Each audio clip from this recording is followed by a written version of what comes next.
मैं जैन समाज के मध्य आया हूँ। सबसे पहले मैं 4 पंक्तियाँ श्री महावीर जी के चरणों में रखना चाहता हूँ और आप लोगों का साधुवाद मिले, प्यार मिले कि महावीर जी के चरणों में पंक्ति कैसे रखी जाती हैं कि कुछ मन की सुना जाऊं, आज मन है ये मेरा। कुछ मन की सुना जाऊं, आज मन है ये मेरा।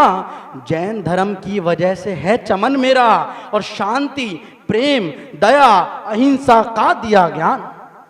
शांति, प्रेम, दया, अहिंसा का दिया ज्ञान। ऐसे महावीर के चरणों में नमन है मेरा, ऐसे महावीर के चरणों में नमन है ये मेरा। और भैया आज एक छोटी सी बात मैं भी आपके साथ में शेयर करना चाहता हूँ। जैन धर्म क्या है, आप में से बहुत सारे लोग इस बात को नहीं जानते होंगे जो मैं जानता हूँ। जब अभी कुछ समय पहले मैं इंदौर जा रहा था, पिछले साल की बात है विनोद भाई, मैं इंदौर जा रहा था, एक कवि सम्मेलन था वहाँ पर। एक इंटरसिटी चलती है दिल्ली से, मैं दिल्ली से इंटरसिटी में बैठा जो अगले दिन दोपहर में इंदौर उतारती है। बहुत तेज बारिश का मौसम था। एक जगह पड़ती है बीच में चऊ महिला, चऊ महिला पे गाड़ी अपने आप रुक गई। 10 मिनट रुकी, 15 मिनट रुकी, हम घबरा के हमने कितनी देर कैसे गाड़ी रुक गई। तो हमने पूछा भाई साहब क्या बात हो गई है, तो लोगों ने बताया कि जी बहुत तेज बारिश हो गई है, कुछ बाढ़ सी आने की संभावना हो रही है। हमने बाहर निकल के देखा तो रेलवे ट्रैक पे बहुत पानी आ रहा था। हम घबरा गए, हमने कि भाई साहब ट्रेन तो नहीं डूब जाएगी। बोले इतना मत घबराओ, प्लेटफॉर्म पर उतर जाओ। हम उतर के कोई बात नहीं भाई साहब इसमें। लेकिन आधा घंटा हुआ, 1 घंटा हुआ, 2 घंटा हुआ, 3 घंटा हुआ, पूरी ट्रेन भरी हुई थी और ट्रेन में छोटे छोटे बच्चे भी थे, बड़े लोग भी थे। धीरे धीरे पेंट्री का सारा खाना खत्म हो गया, सब लोग भूख से बिलखलक रहे थे वहां पर। तभी मैंने थोड़ी देर में देखा कि चऊ महिला के एक गांव से कुछ लोग अपने घर से पूड़ी और आलू की सब्जी बनाकर लेकर आ रहे थे पूरी ट्रेन के लिए। मैंने कहा ये कैसे संभव है यार, किसी ने ट्रेन खड़ी हुई देखी और अपने घर से पूड़ी और आलू की सब्जी बनाकर ले रहा पूरी ट्रेन के लिए। ये कमाल की बात हो गई। पूरी ट्रेन ने उस पूड़ियों को खाया, आलू की सब्जी को खाया। छोटे छोटे बच्चों के लिए दूध की व्यवस्था की गई। जब ये सारी व्यवस्था होगी तो मैंने उनसे पूछा, मैंने कहा भाई साहब आप लोग कौन हैं? बोले जी हमें नहीं पता हम कौन है, लेकिन हम चहू महिला के जैन समाज के लोग हैं। हमने देखा ट्रेन यहाँ भी लग रही है, ये जैन समाज होता है जो सच्चे त्याग की परिभाषा होती है। मैं बहुत बहुत नमन करता हूँ जैन समाज की। और इससे ज्यादा ताली आप मेरे लिए इस बात के लिए बजाओ कि इससे ज्यादा मैं आपको मक्खन लगा नहीं सकता। मैं क्या तारीफ करूं शास्त्री नगर वालों की। मैं तो जैसे तैसे जीपीएस लगा के पहुंच भी गया, कौन में पहुंच भी गया। एक भिखारी आ गया मेरे पास में, बोले जी कहाँ जा रहे हो? मैंने कवि सम्मेलन है, दिख नहीं रहा? बोले हाँ दिख गया। बोले एक काम करो। मैंने क्या? बोले 2 रुपये दे दो। मैंने क्या करेगा 2 रुपये का? बोले चाय पीऊंगा। मैंने कहा कलयुग के भिखारी 2 रुपये में कोई चाय आती है? तो फिर किस में आती है? मैंने चाय पीनी तो 5 रुपये मांग, अच्छी चाय पीने तो 10 रुपये मांग। बोला जी मांगने का तो मैं आपसे कॉफी के 20 रुपये मांग लूं, पर मैं आदमी की औकात देख कर मांगता हूं। भाई साहब ऐसे शास्त्री नगर में क्या पूरे देश में ये चल रहा है भाई साहब, मैं क्या बात करूं।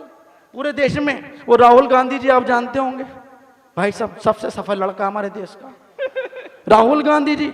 वो भाई साहब निर्मल बाबा जी के पास पहुंच गए ऐसे ही तैसे कपड़ों में, हाँ निर्मल बाबा जी जैसे बिल्कुल, इनके पास पहुंच गए। बोले बाबा बाबा। बोले क्या बात हुई? बोले एक काम नहीं हो के दे रहा, बाकी सारे काम हो गए। बोले क्या काम नहीं हो रहा? बोले जी मेरी शादी नहीं हो रही। तो बोले मैं क्या करूं? अरे बोले शादी करवाओ, बाबा बने फिरते हो। बोले शादी करवा तो दूंगा, लेकिन इसके लिए कृपा अटकी हुई है। बोले कैसे आएगी? बोले एक काम कर। बोले जी क्या? जेब में जिसको अपना महापुरुष मानता हो, जिसके पगडंडों पे आप चलना चाहते हो, उसकी फोटो जेब में रख लो। 1 हफ्ते बाद आना और मुझे बताना शादी हुई नहीं हुई। राहुल गांधी ने बिल्कुल ऐसे ही करा। घर में गया, एक महापुरुष की फोटो जेब में रखी, 1 हफ्ते इंतजार करा, शादी नहीं हुई। दौड़कर 1 हफ्ते बाद निर्मल बाबा के पास पहुंचे। बोले बाबा जी क्या मजाक लगा रखा है? बोले क्यों क्या हो गया? बोले जी आपने कहा था फोटो रख लो, मैंने रख ली। बोले शादी नहीं हुई। बोले बता किसकी फोटो रखी थी? बोले जी मैंने इस धरती पर एक कोई महापुरुष माना है। वो कौन है? वो है श्री नरेंद्र मोदी जी, मैंने उनकी फोटो रखी। बोले बावले फोटो निकाल के फेंक दे, वो तो अपनी छोड़ के बैठा हुआ।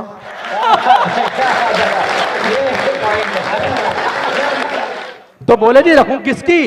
बोले रखनी है तो दिग्विजय सिंह की रख ले। बोले फायदा क्या होगा? बोले कम उम्र वाली से लड़की शादी हो जाए। बोले अच्छा, बोले तो अच्छी बात है भाई साहब, मैं रख लेता हूँ। मैं तो इतनी बात सुनकर दिग्विजय सिंह जी के पास पहुंच गया। मैंने दिग्विजय सिंह जी एक बात तो बताओ, आपने अपने कम उम्र की लड़की से शादी क्यों करी?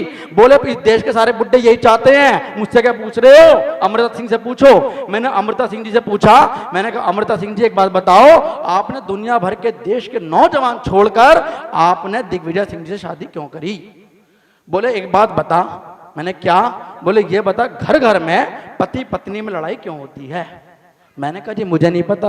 मैंने कहा मैं बताती हूँ। बोले क्या? बोले घर घर में पति पत्नी में लड़ाई इसलिए होती है क्योंकि पत्नी अपने पति में पिता को ढूंढती है, पिता उसे मिलता नहीं, पति उसे चाहिए नहीं। मैंने टंटा ही काट दिया। बोले क्या? अब जब चाहो पति वाला प्यार और जब चाहो पिता वाला दुलार, तब जाके मेरी 4 पंक्ति आती हैं। जब भी पंक्ति आती, करें करें करें जय सबकी हम इतनी की जय अब हम भी हो जाएं।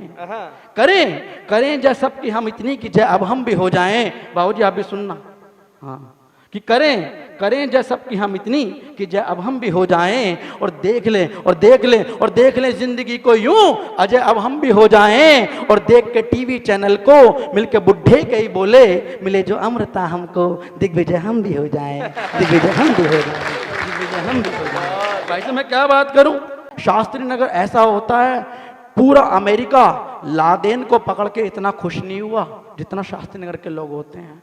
पूरा अमेरिका सीरिया पे हमला करके इतना खुश नहीं हुआ जितना शास्त्री नगर वाले होते हैं। पूरा अमेरिका पूरे गल्फ कंट्री का पेट्रोल डीजल चुरा के इतना खुश नहीं हुआ जितना शास्त्री नगर वाले खुश होते हैं, क्योंकि शास्त्री नगर वाले तो घर में चूहा पकड़ लें तो ही खुश हो जाते हैं। मैं क्या तारीफ करूं शास्त्री नगर वालों की। भाई साहब, वो भाई साहब ने कहा कि भाई शास्त्री नगर में आना कवि सम्मेलन है। मैंने कहा जी मुझे नहीं पता जाना कहाँ है। बोले भाई साहब एक जैन धर्मशाला है, जैन मंदिर है, वहाँ पहुँच जाना। मैंने पहुँचूंगा कैसे? बोले बड़ा आसान है। बोले कैसे? बोले एक काम करो। मैंने क्या? बोले तेज गली चौपला आएगा। मैंने कहा जी आ जाएगा। बोले वहाँ जाके किसी भी लड़के से पूछ लेना कि भैया जैन धर्मशाला जाना, पहुँचा देगा। मैंने कहा जी पहुँचा देगा? बोले हाँ। भाई साहब देखना शास्त्री नगर का लड़का कैसा हो सकता है, तो आपकी तालियां आएंगी। मैं तेज गली चौपले पर पहुँचा और मैंने एक लड़के को बुलाया। मैंने कहा यहाँ हो। वो आ गया। मैंने कहा भाई जैन धर्मशाला जाना है? तो बोला जाओ। अरे मैंने भाई चला तो जाऊंगा, जाऊं कैसे? बोले अपने पाँव से। मैंने कहा भाई पाँव से चला तो जाऊंगा, रास्ता कैसे? बोले तो सीधे सीधे बात करो ना, इंग्लिश में बात क्यों कर रहे हो? मैंने चल सीधे सीधे बता दे। बोले एक काम करो। मैंने क्या? बोले रास्ता जा रहा है। मैंने कहा जा रहा है। बोले पकड़ लो। मैंने जी पकड़ लिया।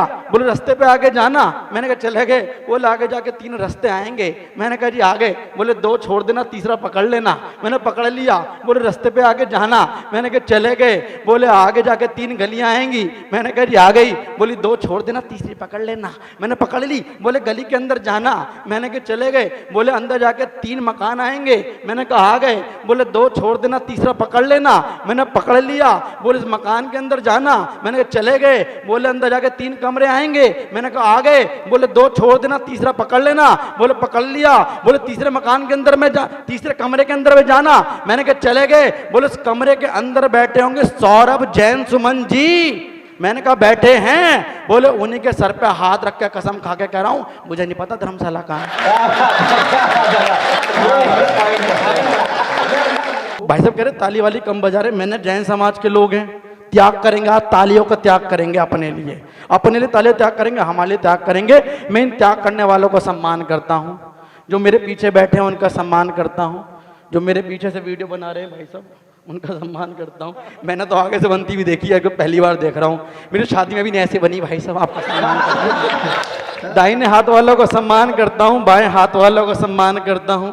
जो साफा लेके बैठे हैं बाबूजी उनका सम्मान करता हूं, जिनको साफा नहीं मिला उनका सम्मान करता हूं, जो दाहिने हाथ पे इधर चुप के बैठ गए उनका सम्मान करता हूं, जो बाएं हाथ पे सारा महिला वर्ग बैठा है उनका सम्मान करता हूं, जिनके पंखे चालू हैं उनका सम्मान करता हूं, जिनके बंद करा दिए उनका सम्मान करता हूं, जिन्होंने ये वादा किया कि वो इस कार्यक्रम के लिए चंदा देंगे मैं उनका सम्मान करता हूं, जिन्होंने केवल वादा ही किया चंदा नहीं दिया उनका सम्मान करता हूं, जिनके मन में अभी भी यहाँ आसाराम बैठे हुए उनका सम्मान करता हूँ, जिनके मन में राम रहीम है उनका सम्मान करता हूँ, जो आज भी अपने आप को हनीप्रीत समझती हैं उनका सम्मान करता हूँ, जिनका हर जगह सम्मान होता हो उनका सम्मान करता हूं, जिनका कहीं कोई सम्मान ना होता हो उनका सम्मान करता हूं, जिनकी खुद की बीवी उनका रोज बेलन से सम्मान करती हो उनका सम्मान करता हूं, जो खुद को शीशे में देखकर अपना अपमान करना उचित समझते हो उनका सम्मान करता हूं। इसका मतलब मैं यहाँ आए